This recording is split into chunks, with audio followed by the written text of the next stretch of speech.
Apa khabar YouTube? Saya di Tapah nak pergi ke camping ground, tapi kita review sikit motosikal Avatr Ranger 110 ni. Okey, Avatr ni saya beli bulan Disember. Hari tu saya dah pakai lebih kurang cukup sebulan. Maybe mungkin kurang 2-3 hari lah. Dah jalan sekarang 1406 km. Saya dah buat 2 kali servis. Servis pertama saya buat 600 km. Servis kedua saya buat 1000 km. Nanti dah sampai 1600 dekat 2000 nanti saya akan buat lagi servis. Bukan apa, saya akan buat 3 kali servis dekat-dekat untuk motosikal baru. Saya nak tengok minyak apa yang bagus dan kita pasang lah. First service hari tu saya pakai semi synthetic. Second service 1000 saya pakai mineral. Ni nanti 1000 km lagi saya akan pakai mungkin full synthetic. Saya nak tengok macam mana motosikal ni punya performance dari segi gear change dia. Yang penting gear change lah. Pasal gear change yang motosikal Avatr ni dia keras sikit. Mungkin kerana minyak lah. Okey, mari kita review sikit motosikal ni. Okey, dari segi pengendalian motosikal ni tak ada masalah. Kita boleh bawa, dia memang balance. Lebih-lebih lagi kalau bekas depan tu kita taruh barang, lagi balance, lagi stable. Saya bawa full throttle, tak ada laju mana sangat kan. Full throttle dia mungkin dapat meter tunjuk 120, tapi saya rasa 100 pun boleh lah kot, 100 kalau GPS speed. Stabil, tak ada masalah. Dari segi engine performance pun tak ada masalah buat masa ni. Cukuplah untuk kegunaan saya 110cc.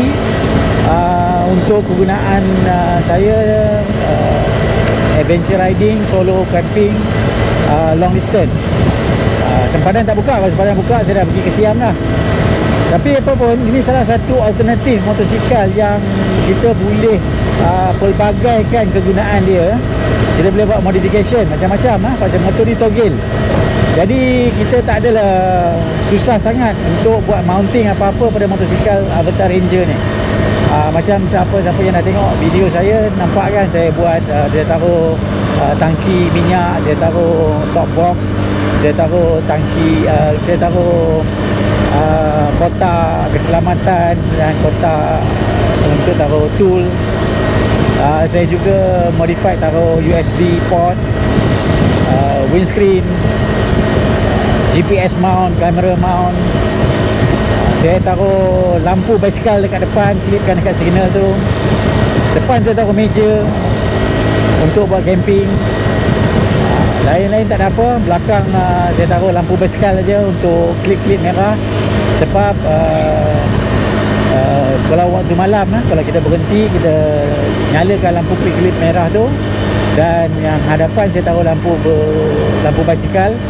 Kerana kalau kita pergi camping, kita boleh gunakan lampu itu kita boleh cabut, boleh guna lampu itu. Dan lampu itu juga kita boleh buat sebagai lampu kecemasan kalau tiba-tiba sebab lampu depan kita mati ke apa kan. Jadi beli lampu basikal yang cantik sikit. Saya guna Cat Eye. Dah lama dah tu, dah saya rasa dekat hampir 10 tahun dah, masih berfungsi dengan baik. Anyway, Avatr Ranger ni ringan. Macam mana kawan-kawan tahu, dia ringan, bawa mudah, tunggangan mudah, duduk upright, dan selesa. Selesa untuk perjalanan jauh. Saya taruh windshield, jadi lebih selesa lah bila taruh windshield. Dia punya angin buffeting pun tak ada. Pasal windshield yang saya gunakan tu saya buat general purpose atau universal windshield. Bagus lah, Alhamdulillah boleh pakai. Suspension motosikal ni boleh dikatakan acceptable lah, boleh diterima ya. Pasal suspension tak ada apa, kita boleh adjust suspension bagi keras atau lembut. Jadi suspension belakang saya dah tinggikan Tetapi saya tak keraskan lagi ya. Saya biarkan dia lembut. Kalau saya nak keraskan, saya boleh keraskan. Cuma saya tinggikan ya. Saya taruh key lever, jadi tinggi. Tayar motosikal ni datang standard tayar Fungkiong tube. Jadi itu satu masalah lah pada penunggang motosikal jarak jauh macam saya. Saya lepas trip pertama saya ke Teluk Senangin, saya tukar tayar ke tubeless ya.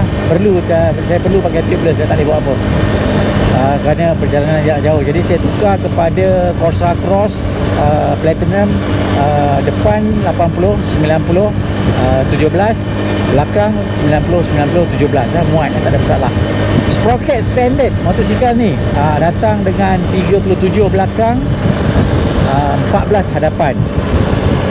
Rantai dia pakai 428 cantik. 428 tu cantik kerana kita tak payah tukar rantai dah. Ada motosikal jenama yang tak nak cakap lah jenama mana kan, dia bagi rantai yang nipis. Jadi rantai nipis ni kita risau takut putus. Jadi 428 ni memang bagus lah, pihak Avantar bagi memang bagus. Dia tak usi apa-apa dah rantai tu. Tapi tak tahulah ketahanan dia. Pasal rantai X kilang ni kadang-kadang rantai murah. Apa pun kita tak perlu modify susah sangat dari segi rantai. Saya dah tukar sprocket belakang ke 34 kerana saya rasa motosikal ni masih ada power lagi untuk kegunaan saya. Dan ke hadapan 14 saya tak tukar lagi. Kemudian lah bila rantai dan rantai ni due, saya akan tengoklah, mungkin yang hadapan saya naikkan kepada 15 ataupun 16, maintain belakang 34. Kita kena tengoklah macam mana yang sesuai, perlahan-lahan lah satu-satu. Lagipun saya nak cuba kan. Ada rakan yang bagi tahu saiz ni, saiz tu yang bagus, boleh untuk dia baguslah. Tapi bagi saya nak cuba. Tapi perlahan-lahan lah. Standard pun okey. Standard pun okey. Cuma saya buat perjalanan jarak jauh, jadi standard tu tak cukup lah kalau perjalanan jarak jauh ni. Lagi satu, lampu. Motosikal ni punya lampu standard bulb. Jadi saya dah tukar. Standard bulb dia boleh lah, biasanya standard bulb 35 wattage dia. Signal light dia 10 watt. Tetapi saya rasa signal white assembly dia tu tak berapa kukuh lah. Mungkin salah satu benda yang mudah rosak. Saya tak nak tukar lagi, saya biarkan, kerana buat apa kita buang duit kan. Kalau dah rosak baru kita tukar. Tapi kalau kita nak buat nak tukar signal bulb, kalau signal bulb terbakar hantar kedai, hati-hatilah buka tu.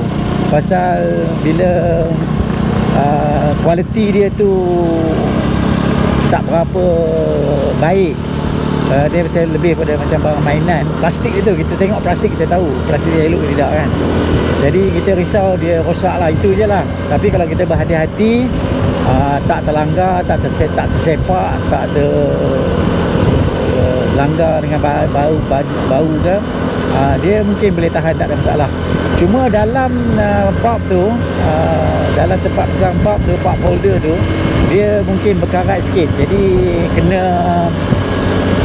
kena cuci ya, kikis dengan kertas pasir. Itu yang kertas pasir. Motor apa tu? Tak tahu motor apa. Honda Monkey kan? Okey, dia cuci dengan kertas pasir untuk elokkan. Lampu belakang tak ada masalah. Saya pun tak ada buka, tak ada sebab saya nak buka. Tak ada masalah, dia pakai bulb biasa juga. Kalau kita nak tukar ke LED ke boleh juga. Lampu hadapan saya dah tukar ke LED sebab saya nak jimatkan penggunaan kuasa daripada generator, jadi saya boleh pasang benda lain. Okey. Peralatan elektrik motosikal ni dari segi wiring dia, saya tengok boleh diterima lah. Tak ada masalah. Saya dah buka, saya tengok rectifier dia pun cantik. Dia punya wiring pun tak ada masalah sangat, cantik.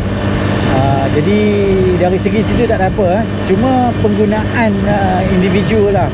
Kalau siapa-siapa yang tak apa reti dari segi electrical tu, mungkin dia akan loading lebih kalau dia taruh aksesoris banyak. Tu hati-hatilah kat situ ya. Motor ni lebih kurang 110 watt saja dia boleh tahan. Jadi kira lah sebelum kita tak tahu apa-apa. Macam spotlight ke, running light ke, signal light yang tak berhenti nyala tu, hati-hatilah. Asalkan di dalam lingkungan 110 watt tak ada masalah. Tapi kalau kita lebih daripada itu akan mengundang masalah lah. Jadi kena tengok faham. Ada rakan-rakan kita yang bagi tahu dia punya wiring ada problem sikit, wire tercabut. Ini mungkin masa pemasangan yang di kilang, orang yang memasang tu mungkin tak begitu kemas dari segi pemasangan. Itu yang saya sarankan kalau kita dapat motosikal, tak kira motosikal jenis apa pun, kita kena check wiring, konektor dia tu. Pastikan konektor tu betul-betul cantik melekat. Kerana harness dia buat di factory, jadi dia buat dah cantik, tapi pemasangan harness tu, wiring harness adalah dipasang di kilang. Jadi kilang yang memasang tu takut pemasang tu tak apa cantik dia pasang. Jadi kena periksa. Bukan saja Avatr, saya dah kena dengan Vespa yang harga 17,000 pun ada masalah wiring. Jadi kita tak boleh lah salahkan Avatr dari segi wiring sahaja. Motosikal mahal 17,000 pun masalah wiring. Jadi wiring ni tak boleh buat apa. Kita kena check. Lagi satu, ada rakan kita yang bawa Grab, dia kata clutch dia dah habis, mungkin kerana penggunaan dia. Jadi kena hati-hatilah. Kita tak tahu penggunaan clutch plate apa. Minta pihak Avatr bagi tahulah clutch plate apa yang kita boleh pakai. Saya tak buka, jadi saya tak tahulah nak bagi mana advice. Dari segi handling motosikal ni, saya rasa tak ada apa masalah. Ride dia, kita tak sakit badan kerana kita punya sitting position upright. Handlebar dia just nice, cantik, dengan posisi badan saya tak berapa tinggi, tak ada masalah.